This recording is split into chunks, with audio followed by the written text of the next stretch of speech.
আজকালে দেখবে যে ফেসবুকে বা ইউটিউবে দেখবে যে এই যে টাইল ফেলে দেখাচ্ছে আর বলছে যে আমার টাইল খুব ভালো, এটা টাইল খারাপ, এটা টাইল ভেঙে যাচ্ছে।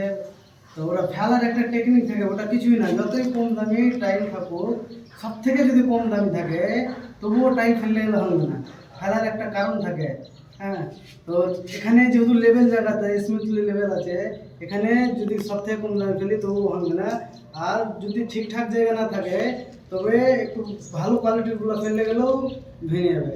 তো এখন এগুলো টাইল ফেলছি, ওরা তো অনেকগুলো শুতে ফেলছি, আমি আসলে উপর থেকে ফেলবো তো দিতে হবে।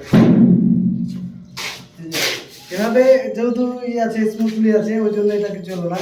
আবার নিচে যদি একটা পাথর উথর কিছু যদি থাকে তবে এটা একটা আবার পড়ার পরে যেহেতু হাওয়া পাবে না নিচে ঠিকঠাক, ওই জন্য এটা ভেঙে যাবে। তো এরভাবে ওরা লোককে পাগল বানাচ্ছে যে এই টাইলটা খুব ভালো, এই টাইলটা খুব খারাপ, সেটা মোটেও ঠিক না, মানে না। তো টাইলগুলো দেখে চিনতে হয় বা কোম্পানি দেখে চিনতে হয় যে ভালো কোনটা খারাপ কোনটা, ওটা হচ্ছে দেখে চিনতে হয়। তো যারা পাগল বানাচ্ছে ওদের কথা শুনিয়ে না, নিজে গিয়ে ভালো কোয়ালিটিগুলো দেখে দেবে। আর এটার উপরে বিশ্বাস করো না যে এটা ভালো টাইল।